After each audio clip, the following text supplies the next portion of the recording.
Hello, I'm Joyce Barrett. Welcome to today's webinar. Webinars are brought to you through the generosity of Heritage Ohio supporters. We invite you to join us by visiting the Heritage Ohio website. Heritage Ohio's mission is helping people to save the places that matter, build community, live better. Today's presentation is on the Colonel Charles Young and Buffalo Soldiers National Monument, located in Wilberforce, Ohio. We will be taking questions at the end of the presentation. If you have questions, please type them into the question box at any time and we'll get to them. Later this afternoon, you will receive an email from GoToWebinar with a link to the recording of this webinar, which you're welcome to share. We also post our webinars on the Heritage Ohio YouTube channel. Our presenter today is Robert Stewart, Superintendent for the National Park Service's Charles Young Buffalo Soldiers National Monument. A native of Baltimore, yes, he worked at Fort McHenry, as well as the Hampton National Historic Site, where he focused on sharing the untold story of African Americans. He has extensive experience throughout the National Park Service system in historic sites: Tuskegee Airmen's National Historic Site, Selma to Montgomery National Historic Trail. He served as acting Chief of Interpretation at the Hopewell Cultural National Historic Park in Chillicothe and at Vicksburg National Military Park. We're pleased that he's back in Wilberforce. Robert has a bachelor's degree from Coppin State University and a master's degree from the University of Baltimore. With that, I will hand the controls over to Robert. Well, hello and good afternoon, everyone. Thank you so much for being here today and taking part in this activity in this program to learn about the legacy of Colonel Charles Young and the Buffalo Soldiers.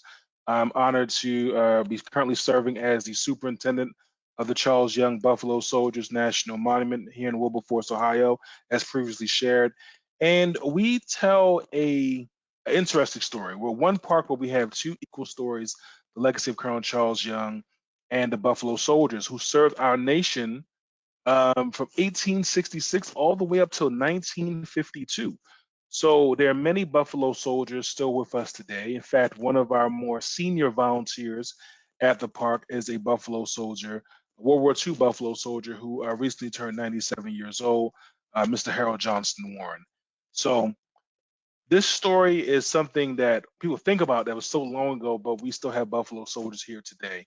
Colonel Charles Young was our nation's first African-American colonel in the United States Army. But his story starts off in Mays Lick, Kentucky. We're getting ready to jump into that, but I'm going to let you know a little bit more about the site. Once again, the Charles Young Buffalo Soldiers National Monument is a branch of the National Park Service. We are the 401st National Park out of 423 units. This park came on board and on March 25th of 2013. So it's still a relatively new site, and we're in the process of going through line item construction. That's what we call it in the Park Service when we restore a project that's over $1 million. And we're going to be restoring the home of Colonel Charles Young back to its period of national significance of 1907 through 1922, when Colonel Young and his family first moved to the home and when he passed away in 1922. Of course, his family still lived in Wilberforce and still called Wilberforce home all the way up until the 1960s, or the 1922 mark is when Colonel Charles Young passed away. So let's get started.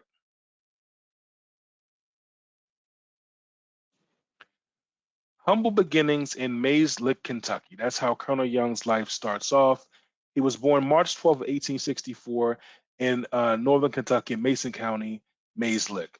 His father was a member of the Union Army during the Civil War, and he escaped from slavery and then went over to the Ohio side to fight in the war. He was sent down to actually Vicksburg, Mississippi, after the siege of Vicksburg, and his father, Mr. Gabriel Young, was stationed there in 1865. After the war was over, the Young family moved over to Ripley, Ohio.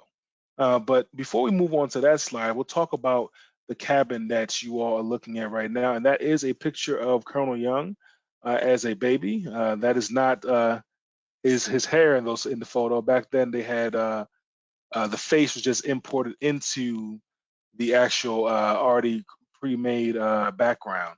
But that's Colonel Young as a baby, and that is the actual cabin that he was born in. That cabin is still standing to this very day.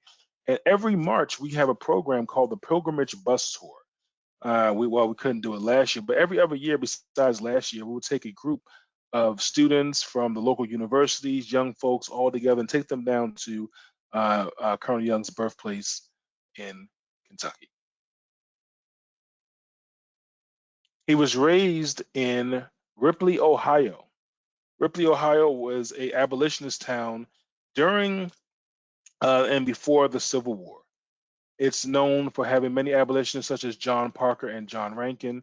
John Rankin was a Presbyterian minister whose family, he had about 13 children, would help people get to freedom from slavery. He always kept a light on in his window at nights to guide freedom seekers to his home. He lived right on the Ohio River, and when people made it across the river from Kentucky into Ohio, they were able to find shelter before being moved on to another location further up the road. As you see, that's the house in the top center.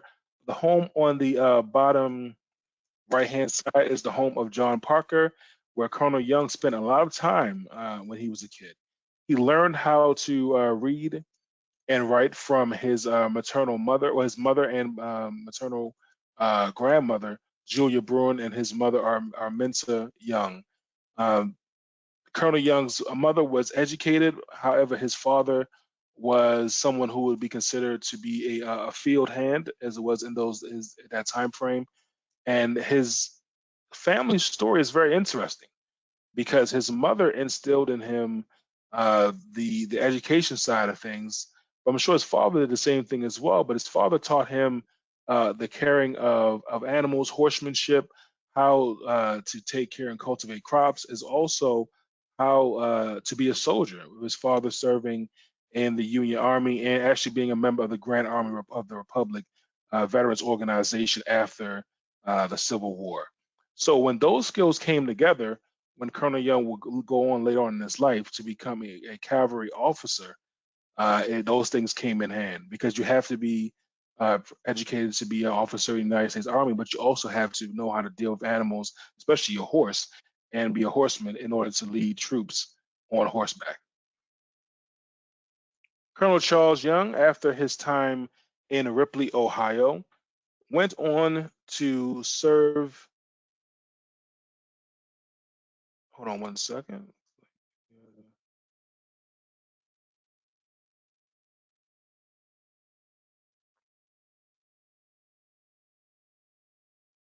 He went on to serve the United States military as he went on to and was entered into the United States Military Academy at West Point. He was the ninth to enter and third to graduate of African American cadets. He was there after Henry Osane Flipper, who graduated in 1877, John Hanks Alexander, who graduated in 1887, and then Colonel Young went on to graduate from West Point in 1889. While his time at West Point, he did face many challenges, including no one officially speaking to him unless they had to. He was given the solid treatment all his entire time that he was there. But he often found a way to make um, lemonade out of lemons. He was able to make the best out of every situation that he faced. If no one that spoke the English language spoke to him, he found people that would speak to him, and those folks were the French cook and the German maid that was there at West Point. Now, when he left Ripley, Ohio, he knew foreign languages. He spoke French and German, but by the time he left West Point, he spoke it very proficiently and very fluently. No matter what was going on in his life, he always found a way to make the best out of it. And once again, he was the ninth African American to enter the United States Military Academy at West Point, and he was the third to graduate.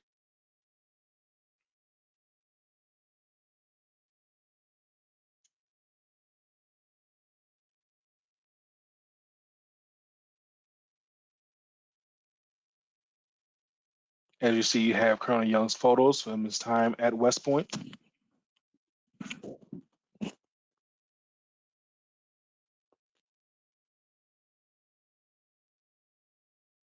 One of the interesting stories is that when he was at West Point, uh, it was said that he was not proficient in mathematics.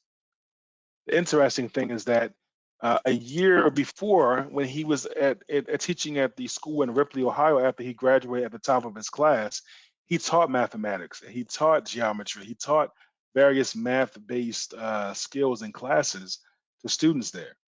And another interesting thing is that many of the African American cadets who went through West Point in the early days, the ways that they were kind of dismissed from the university was through math.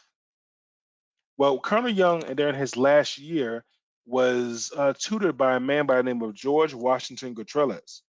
You may not know that name, but you may know the thing that he engineered, the Panama Canal. And just a short time that Mr. Gutierrez mentored and tutored Colonel Young, he went from getting, subpar grades to scoring some of the highest scores of anyone that took the West Point mathematics examination. So it makes you wonder how much of that was actually him maybe not getting the best grades because he may not have known the material, or how much of that was some of the folks who may have been scoring these grades or recording these grades maybe saying that Colonel Young didn't get the right marks that he deserved. We're dealing with the silent treatment, dealing with folks giving him the most demerits in a given time period out of anyone else, and also him actually being assaulted while he was at West Point by several of the other cadets. All those things that were going on that would, deter someone from continuing to attend their time there, or staying at the school, or even graduating. Those things didn't get in Colonel Young's way. As I said, he was the third African American to graduate. Before his graduation, there was another African American cadet there with him by the name of John Hanks Alexander. John Hanks Alexander graduated in 1887, 2 years before Colonel Young, and those two were actually roommates together at the academy. So at least for that time frame, he did have a roommate, but all the other time that he was at West Point, he did not.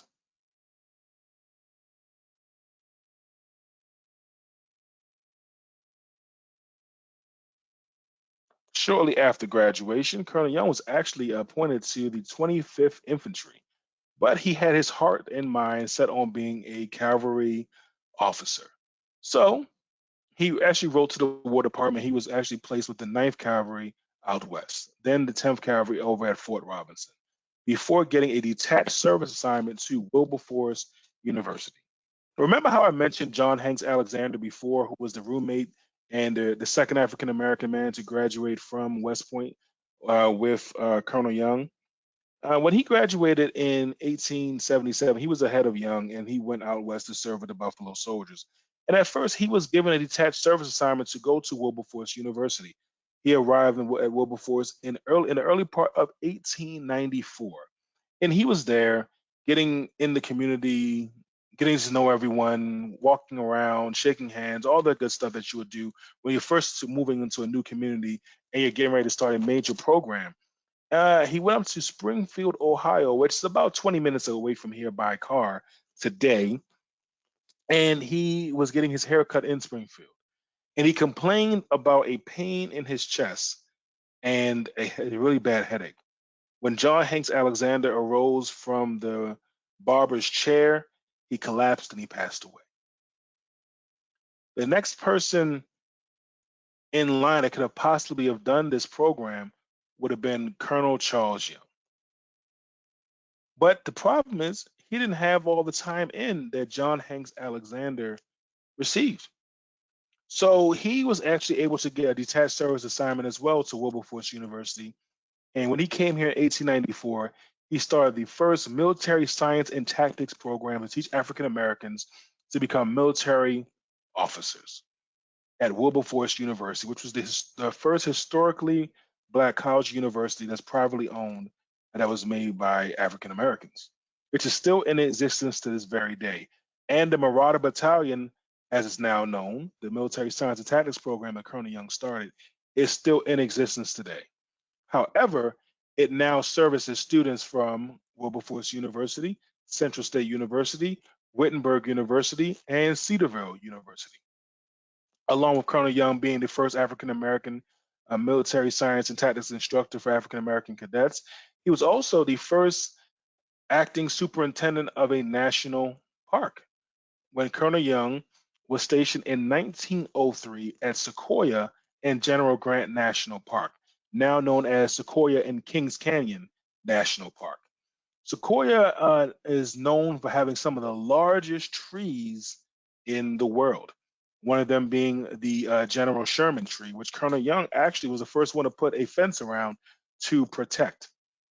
He was also instrumental in opening up the giant forest to visitors that were going to the park itself.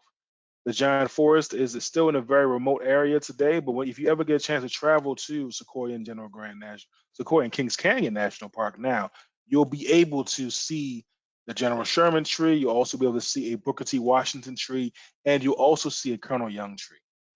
When Colonel Young was finished opening up the park in 1903, many of the citizens of the Three Rivers area of California, where Sequoia is located in Visalia, wanted to do something special to thank him for the work that he did. And Colonel Young, being the humble man that he was, when the offer was made to have a tree named after him, he said, "You know what? I'm just getting started in my career. Why don't you name it after a great American? Name a tree after Booker T. Washington." And there's a Booker T. Washington tree still standing at Sequoia. And along in the early 2000s, and the tree was named in honor of Colonel Charles Young.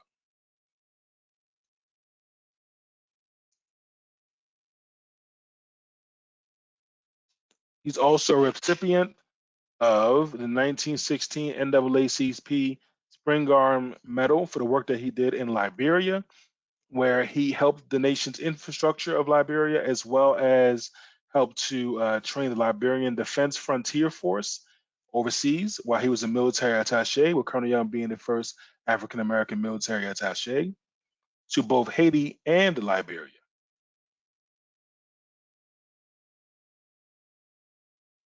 The interesting thing is that many of Colonel Young's maps were so well drawn that they're still being used to this very day. The photo on the right hand side is of Colonel Young and his wife Ada Young while in Liberia.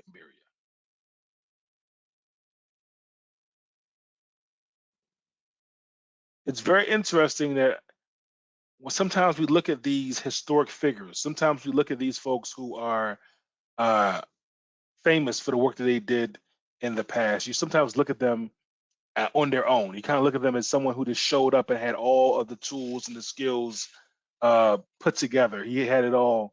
But as you see here, you see he had a very, very strong family and a very, very close network of good friends. His father, Mr. Gabriel Young, and his mother, Miss Arminta Young, planted the seeds of education and also what it meant to be a military officer and serve one's country in him as a young man. You also have really good friends of him, like W.E.B. Du Bois, and also Paul Laurence Dunbar, where Colonel Young would often debate Du Bois and have many deep intellectual conversations and philosophical conversations about life and how we are advancing as a nation. He also had a good friend in Paul Laurence Dunbar, who was our nation's first African American worldly known poet from right here in Dayton, Ohio, where Colonel Young and him would oftentimes spend time together talking, and also they became very good friends. We recently found a letter with Dunbar writing to Colonel Young while he was in Haiti, telling him about how Dunbar, his mother, and Colonel Young's mother got together for tea the other day. So, when the parents are involved and they're really close friends, that shows a testament to how close they were to each other. You see, I have a picture here of Colonel Young, his wife, Miss Ada Mills Young, standing in the background, and their two children, Charles Noel Young and Marie Aurelia Young, Colonel Young's son and daughter. I often love the story of Colonel Young's wife, how they met while he was out west, um, serving as the first acting African American superintendent of a national park. And when you read her letters about her husband, Colonel Young, you see and you hear the love that comes and shines through. She will say, "Oh, Charlie is such a sweet, loving, kind man. He could fill a room with laughter. He can compose a song off the top of his head. He could play multiple instruments. He is just so loving. He's always so welcoming to everyone. And when they come home to this area or they come to visit, he's just a great, great, great guy. When you read about Colonel Young from his soldiers, they say, oh, this guy ran us the hardest. Our horses were the most fit because he always made sure we were drilling them.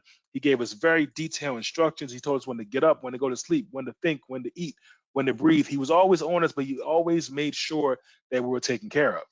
Now, the mixture of the two is when you see and you read about, it's when you'll see and hear about Colonel Young's interactions with his students.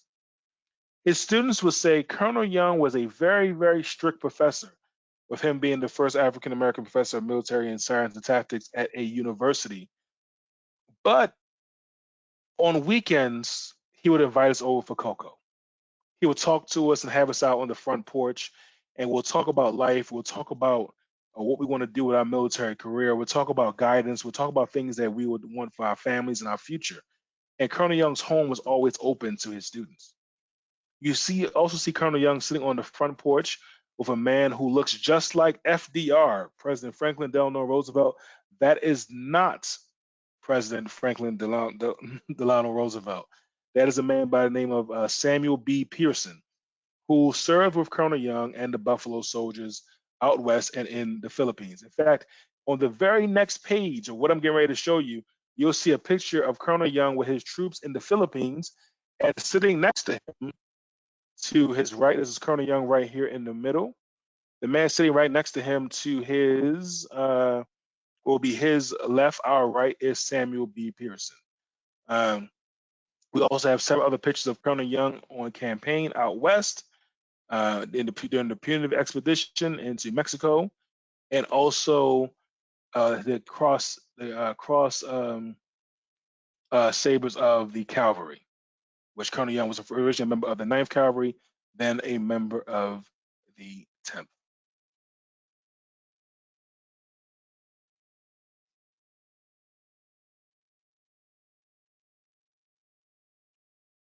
Selfless performance, physical and moral courage, the officer's creed, duty to country. These are things that Colonel Charles Young believed in. He believed in service to our country, and also he believed in service to his race. When Colonel Young would sign letters during times of peace, he would sign the letters for race and country. For the work that he was doing, he knew would benefit his race and also his country. When he signed letters during times of war, he would sign letters and say for country and race, because the work that he was doing during times of war would benefit the country than his race. For many African Americans, military service is a way to show they felt it was a way to show and prove that they're American just like anyone else, and they love this country as well. Every war that this nation or any fight this nation has been in, African Americans have taken part in it. Even going all the way back before they were even considered citizens, then Lord Phillips War and Lord Dunmore's War. If you never heard of those engagements and those issues during the pre-American Revolution days, feel free to look them up. But there were always soldiers there, always people willing to fight. In fact, one of the interesting stories that we tell in the National Park Service is that Valley Forge, where George Washington had his encampment in Pennsylvania, a third of his troops there were African American. So the story goes long before the 1866 creation of the Buffalo Soldiers with the 9th and 10th Cavalry and 24th and 25th Infantry.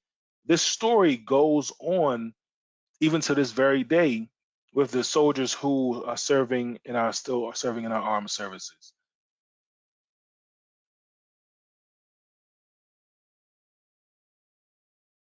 Colonel Young passed away on January 8th, 1922, while on a field assignment in Nigeria, as he was serving as a military attache to both Haiti and Liberia. Well, the custom is when you pass away overseas, at least bury you for 1 year. He was buried for 1 year in Liberia, but he was exhumed and reinterred at the Arlington National Cemetery Amphitheater in 1923.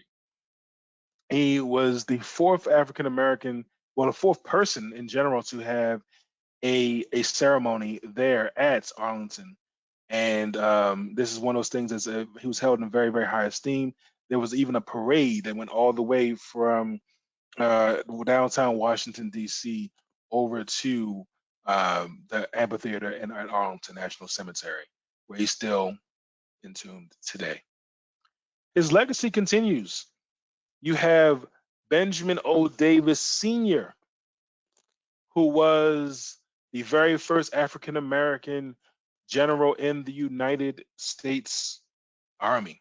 The interesting thing about Benjamin O. Davis Sr. is that he served under Colonel Charles Young when he was a young, when Senior Davis Sr. was a young sergeant major in the United States Army. He wanted to be just like Colonel Young. He wanted to go on and go to West Point. Unfortunately, he was not able to, but he still was able to rise throughout the ranks, and by 1941 became our nation's first African American one-star general during World War II. I often think it's really interesting how different historical figures connect to one another, how their stories actually line up. Well, Colonel Charles Young was the professor of military science and tactics at Wilberforce University, and after he left Wilberforce University, Benjamin O. Davis Sr. became the professor of military science and tactics at Wilberforce University. Another interesting thing is that there were two schools that possibly could have been chosen to be the military science and tactics organizations, the places where they were held and they were organized. One of them was Wilberforce University, and the other one was the Tuskegee Institute in Alabama. Well, back in 1894, that might not have been the most hospitable environment to have a program to teach African Americans to become military officers down in Tuskegee, and Wilberforce was chosen. Well, after Colonel Young once again left Wilberforce University as the professor of military science and tactics, Benjamin O. Davis Sr. then came and led that program. Benjamin O. Davis Sr. went on to have a son, Benjamin O. Davis Jr., who's not pictured here, but I'll tell you an interesting story about him, about how the legacy lives on, how the legacy continues. Benjamin O. Davis Jr. went on to West Point after his father pushed him. He went on to West Point, and he graduated in 1936, 33rd in his class. And he went on to be just like his father and his father's mentor, Colonel Charles Young, by being a professor of military science and tactics. However, not at Wilberforce University, at the Tuskegee Institute in Alabama. Benjamin O. Davis Jr. was there in 1939 when Germany invaded Poland and World War II started. Benjamin O. Davis Jr. then took part in an activity called the War Training Services on the campus of the Tuskegee Institute, and then moved over to a place called Moulton Field, which is actually a National Park Service site now, known as the Tuskegee Airmen National Historic Site. Benjamin O. Davis Jr. was once again the fourth African American man to graduate from West Point, Colonel Young being the third. He went on to become a military science and tactics professor, like his father and his father's mentor once again. But he also went on to become the commander of the Tuskegee Airmen during World War II and led them to having one of the highest records of never losing a single bomber to enemy fighters during 180 missions. From General Vincent K. Brooks to General Colin Powell. They have often said that the legacy of Colonel Young is the reason why they were able to move forward and attain the ranks that they did today. In the words of General Brooks, he carried the torch of equality and claimed nothing but the opportunity to serve this country honorably and equally. Colonel Young's legacy lives on through many of the African Americans rising throughout the ranks today, and soldiers in general who serve our nation and serve our nation well. We are a park that's still new, and we're developing programs and projects with the help of many other organizations listed here today, which includes Omega Psi Phi Fraternity Incorporated, who helped preserve the home of Colonel Charles Young. Colonel Young was a member of Omega Psi Phi, and they stepped in and took care of his home from 1983 all the way up to 2013, when the home was handed over to the National Park Service. the National Afro-American Museum and Cultural Center. They take care of many of the items that once belonged to the Young family that were auctioned off back in the 1970s. Wilberforce University and Central State University, where Colonel Young taught military science and tactics, are still partners with us to this very day. Of course, the United States Army and the Trust for Public Land, as well as the African American Experience Fund. Ohio History Connection as well, the National Archives, Omega Sapphire. For more information on the Charles Young Buffalo Soldiers National Monument, please visit our website at www.nps.gov/CHYO or visit us on our social media links. We're on Facebook and on Instagram, where we post information on the legacy of Colonel Charles Young, the Buffalo Soldiers, African Americans, and also military officers this very day, and just how the legacy continues as we speak. Thank you so much. Thank you so much, Robert. Please write your questions in the question box, and I'll give you a few moments to get to those. First, will you reiterate, because the site is going to be closing for rehabilitation on October 31st, share with everybody how they can visit, hurry up and visit in the next 2 weeks. Yes, the site will be closing for a 15-month renovation. We have several things inside the home that need to be fixed and brought back to how they looked during the time of Colonel Charles Young in 1907, 1922. So for the next 2 weeks, we will be still at the home, or 3 weeks. Our last day there will be on the 30th of October. You can still show up to get tours. From the 31st October on out for the next 15 months, we'll be over at Payne Theological Seminary, which is still in Wilberforce, Ohio, and about 0.8 miles away from the park to this very day. Over there, we'll be able to still talk about Colonel Young's legacy, still provide tours, and still provide educational workshops and activities for students to take part in. The Charles Young Buffalo Soldiers National Monument, during the next 15 months, we'll be restoring the house. We're also still going to be taking care of the land. Colonel Young owned 80 acres of land, but we now take care of 59.64 acres right here in Wilberforce, Ohio, Greene County. And once this 15 months is over, we'll move back to the house. We'll put new exhibits inside the home, and we'll continue to tell this legacy of these great Americans. So over the next 3 weeks, feel free to reach out to us via the number or our website, online, or via social media to see if we can set you up with a tour of the site. We'd love to have you.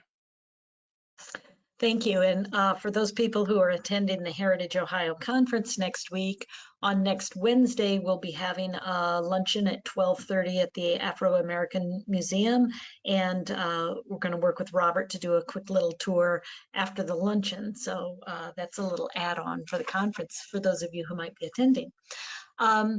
We're waiting for people. They're not asking questions yet, but I have a quick question, Robert. I didn't realize, I don't know why, the term Buffalo Soldiers, I always think of as so historic. Is there a definition that you use? Because I never thought of bringing it up to World War II. How do you define that as far as time framework, that term? So the term Buffalo Soldier, we have to say, according to folklore, it was given to them by the Native Americans. But it's interesting because the term actually comes from the words Agashika Tatanka. Once again, Agashika Tatanka, which means man with hair like buffalo. But even those two words come from two different Native American nations, the Cheyenne, Lakota Sioux. We still have to say according to folklore, but that term was given to them back during the War of the Plains, and it just stuck. So by the time World War II came around, many of the African American soldiers, well, they were all known as Buffalo Soldiers, but many of them had the actual patch on their arm of the buffalo symbol. With the Army being segregated officially up until 1947, officially when it comes to like on paper, but as actual integration of all the different Army service units didn't end until 1952, when the last troops were integrated during Korea. That term just stuck, and it's something that's still around to this very day. Interesting. So they still use the term today. Is there still a patch today? The patch is not there, but when referring to African American soldiers that served before the integration of the military, Okay. known as Buffalo Soldiers. Okay. Okay. So we do have a question that came in. Would you please describe any latest discoveries about Charles Young previously unknown? Wow, there's so many that every single day we're finding out new things about him and how he was as a person. One thing a lot of people think about him as a military officer and just him being as you know a military man through and through, but he loved the arts. Everywhere he went in the world, he brought back a piece of artwork from that nation. And we were looking actually over at the National Afro American Museum and Culture Center in Wilberforce earlier today, and we're finding that he loved collecting stamps. We're finding that he wrote over 100 poems. He wrote several plays. He wrote several songs. He was just a true Renaissance man. Uh, so the military portion of his life, while he's known for that, he's highly respected for the work that he did in the military. He did so many other things in his community to really build up his students and also inspire the next generation of leaders. That's something I really want a lot of folks to know, because even when he was off duty as a military officer, he was still leading people. He was still a community member. He was still someone that folks pretty much checked in with the colonel when they came to Wilberforce. So much so even after he passed away, his home was still seen as a very respected place in the community. Even to this day, we have some of the more senior residents of the area talking about stopping by the home when they were very young. Some folks I've met there in their 90s that can still talk about stories they heard about this place from their parents or their time stopping by here and seeing Colonel Young's widow after he passed away in 1922. So this is a very, very important home. It's a very, very important place, and his legacy just continues to grow. And when you look at some of the folks that he mentored, even after, I mean, Benjamin Davis Sr. is just one of them, but you have people who he personally instructed at Wilberforce University in the military science and tactics program that he then brought on assignments with him in both over in Liberia and also out west when he was serving with Buffalo Soldiers as a African American superintendent of a national park. So it's just amazing how he was someone who believed in conservation, someone who respected the land, someone who's always able to make peace wherever he went. In fact, during his early time in the military, I'm kind of getting excited about going on about this stuff. But in his early times out west, when he was at Fort Robinson, also Fort Duchesne, he was able to make peace with the different Native American nations that were there, and he was actually able to kind of work things out and work out certain issues that were happening between these different nations and also the United States Army.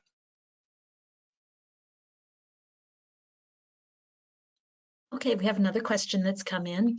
Do you Mhm. feel like Charles Young's life and legacy is getting more public awareness in recent years, or has his legacy been known by many already starting during his life? I know his death was honored, but what was the story like between then and now? That's a very good question. I believe that he's being learned about now more than ever. It's interesting because back during the early 1900s, he was considered one of the most notable and respected African Americans up until his untimely passing in 1922. And his name his name and notoriety kind of faded for a while, but there's been a lot of a lot of more interest in Colonel Young's life and legacy through the different books that are coming out, through the site talking about him and bringing up his legacy on a daily basis.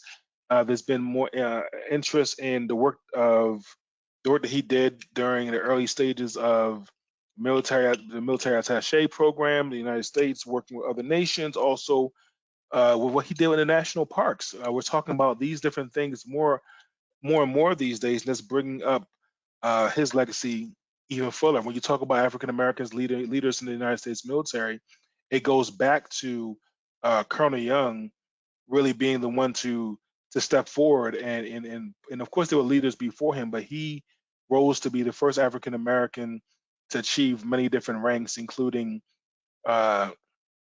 major, lieutenant colonel, and colonel. In fact, and captain, major, lieutenant colonel, and colonel. He was the first African American to achieve those ranks. So it pretty much goes back to his work that he did. Kind of a follow-up to that. When did his widow die? And I want to understand a little bit more about what happened with the artifacts. In 1970, you said they were auctioned off, and I imagine many have been donated back to the museum, but that process. Yeah, well, that process takes a little bit of time. Colonel Young's items are still at the African American Museum in Wilberforce, Ohio. The items were auctioned off in the 1970s. Well, Colonel Young's wife died in 1953, but she outlived him by over 30 years. And by the time the 70s came along, the family, his kids, Charles Noel Young and also Marie Aurelia Young, they had no children of their own. Biological children. Maria Aurelia Young, she did have a step daughter, and the family and auctioned off the items, and the National Afro-American Museum was able to basically take over a lot of the items to store them, and they're still there. For many years, we have been continuously working with the organization to share resources. The National Afro-American Museum has been just a true gem to work with. We work together very, very well, and they always allow us to have access to everything they have on Colonel Young. So that's where many of the items are at this moment.